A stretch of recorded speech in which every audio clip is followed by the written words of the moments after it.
Alrighty, guys, welcome back. Earlier, we were discussing the ACC filing a countersuit against Clemson over grant of rights, and now we're going to be talking about Conor McGregor says UFC return versus Michael Chandler is set for this summer. But before we do that, I just wanted to remind you guys to like and follow the show. Also, we get a number of questions from viewers that come in during the show, so to ensure that your question gets read on the air, I ask that you use the tips and donation link with your question. That link is GSMCPodcast.net. Let's put your question at the top of the list so that I can see it, and it also just really helps the show. Alrighty. Yes, ma'am. So, Conor McGregor says UFC return to versus Michael Chandler is set for this summer. So Conor McGregor's long-awaited UFC return is set to take place against Michael Chandler soon, it appears. We got a confirmation a few days ago that it's all systems go, McGregor told ESPN on Tuesday. The Mac, the Notorious, will be returning to the UFC Octagon this summer. While the former two-division champion didn't offer a date, he made sure to address Chandler while discussing the fight. Chandler appeared on an episode of WWE's Monday Night Raw last month and called McGregor out, screaming about their unfinished business. Since the UFC hasn't announced McGregor's return, it's also unclear where they'll fight or what the weight will be. In February of 2023, the Irish mixed martial arts claimed that he and Chandler would clash after they finished coaching against each other on season 31 of The Ultimate Fighter. Fans weren't given a date or weight until 11 months later when McGregor announced that the bout was scheduled for June 29th at UFC 303.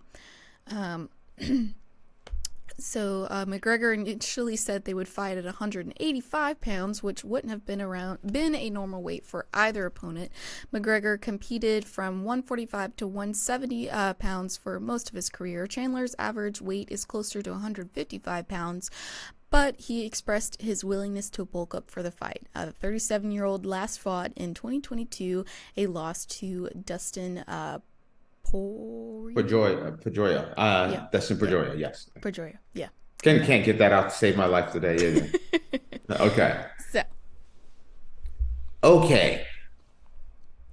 When this first was being talked about, when they were doing the Ultimate Fighter and things, mhm. I was kind of like, okay, it's an interesting fight, but I don't know. It just seems like Connor has been doing a lot more talking and a lot less fighting. I Mm, know that he broke his leg mhm. and he has been out, but he has not been a very active fighter. And I kind of feel like it is a lot of UFC fans may disagree with me on this one. I think it's time for Connor to retire. I would like to see this be Connor's last fight. Mhm.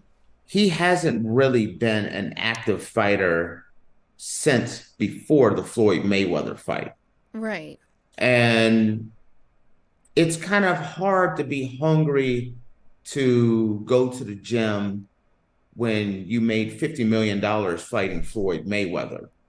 Then Well, you start going, what are you going to say? also he's kind of started an acting career as well because I was just going, uh, he's doing a remade version of Roadhouse, which will be it's an Amazon Prime movie. So, I mean, normally when people start going into acting, they will soon retire after that because I mean that's how The it Rock doesn't, Dwayne yes, Johnson is. So it doesn't like he went from fighting Floyd, starting Proper 12, selling Proper 12.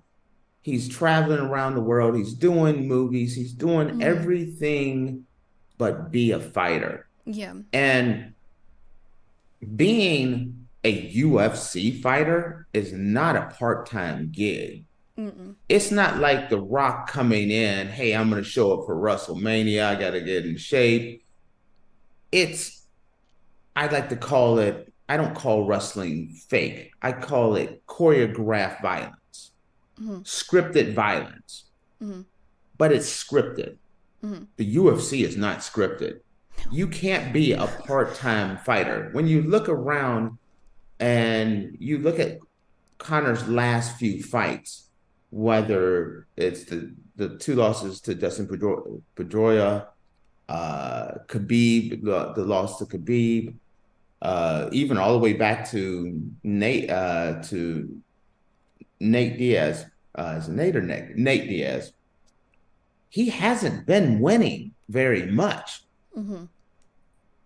Uh, I think he's only beat Cowboy Cerrone in like the last 4 or 5 years. He's a celebrity fighter. He's a celebrity who is once upon a time was great, but I kind of feel like it is time for him to step away. Now, Michael Chandler is a beast and a stud fighter. Had great success in Bellator and was a champion in Bellator and has been an outright stud in the UFC. The big difference is I could see Conor having them fight at that 180 mark, which I think Conor, who hasn't been fighting for a long time, is just naturally the bigger man nowadays. Mm-hmm. Conor is naturally walking around at that 180, 190 weight, where Chandler is walking around at that 160, 170 weight.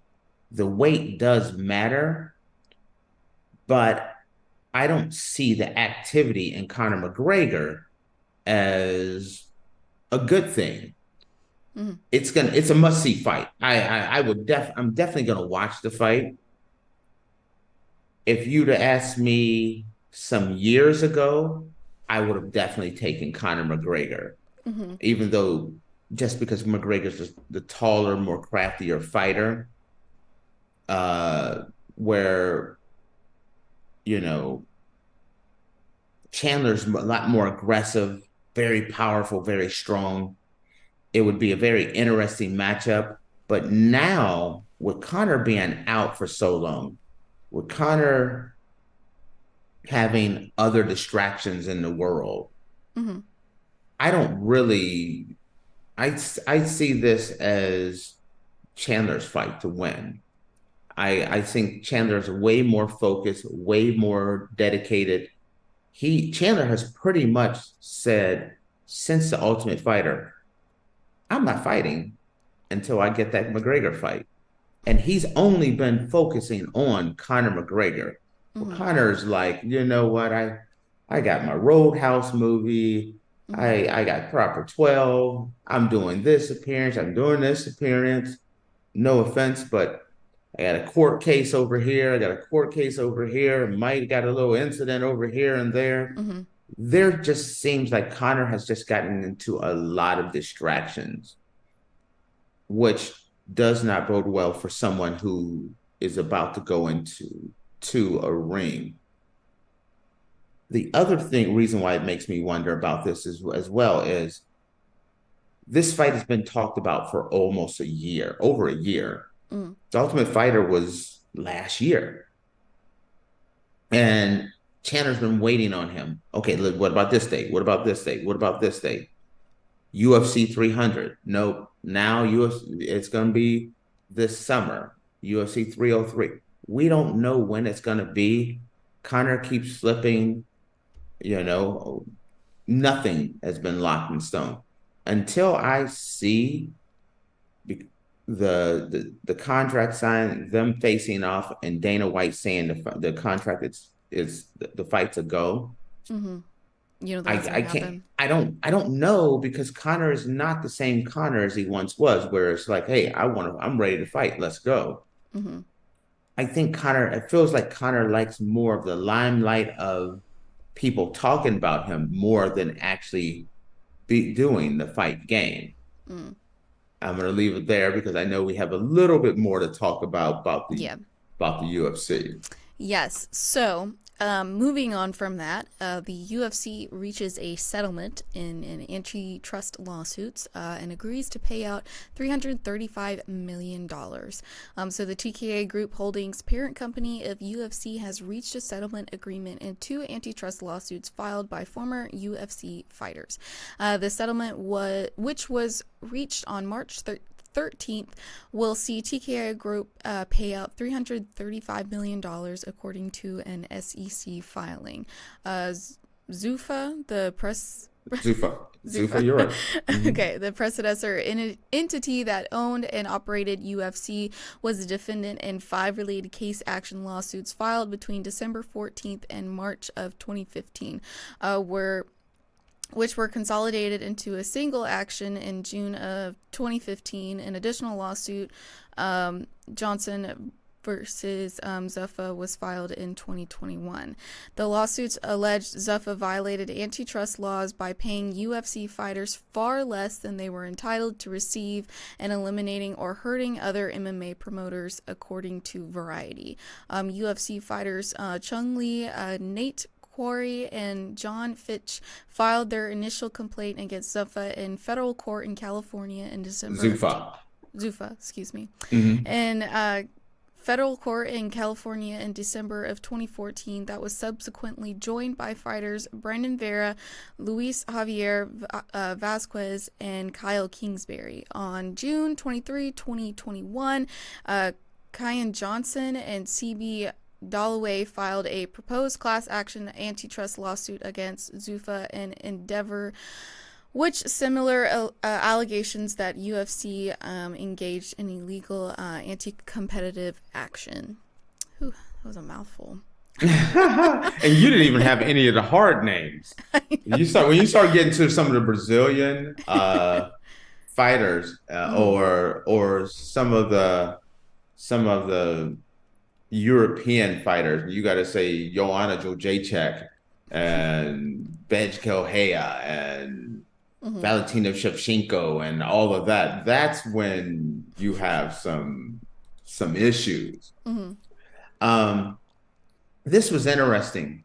I think it's incredibly smart by the UFC to settle this. The original lawsuit, I believe, don't quote me on the exact number, but they were really suing for like 1.6 billion or something like that. Yes. Ooh, I got the number in my head there. That's nice. Yeah. I'm not the judge. I'm not a lawyer on this one, but there was some valid points to this. The UFC was the biggest, baddest organization in mixed martial arts, which made it almost impossible for other organizations to compete on their level.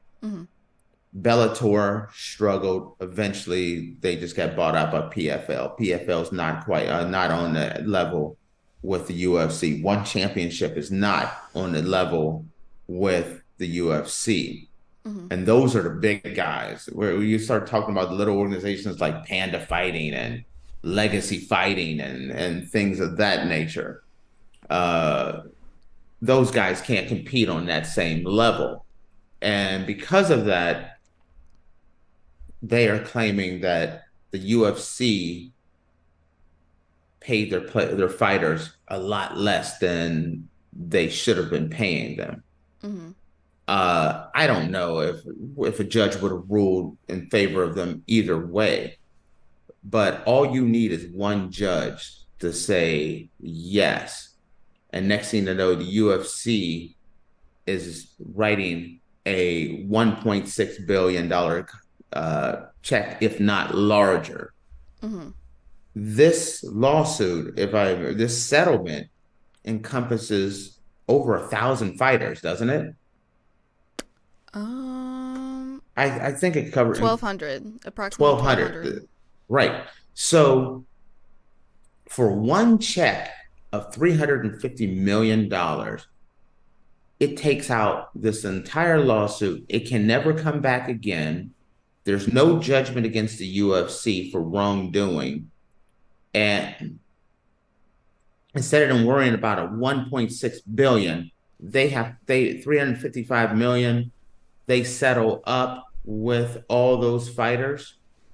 The Mm-hmm. fighters get their pay, they go away, everyone's happy, and they get to move on. It was an incredibly, I think incredibly smart move. When you look at a situation, you're saying 355 million is a lot of money, Mm-hmm. not to a multi-billion dollar organization Mm-hmm. where their television contract is worth billions upon billions. Signing the check for 355 million to make it go away for 1,200 fighters to just shut up and go away, not risk losing a lawsuit where more people could pile on. Mm-hmm. It's just done and over with. Mm-hmm. I thought, as far as that goes, incredibly smart move because they get no blame, but the fighters get a check.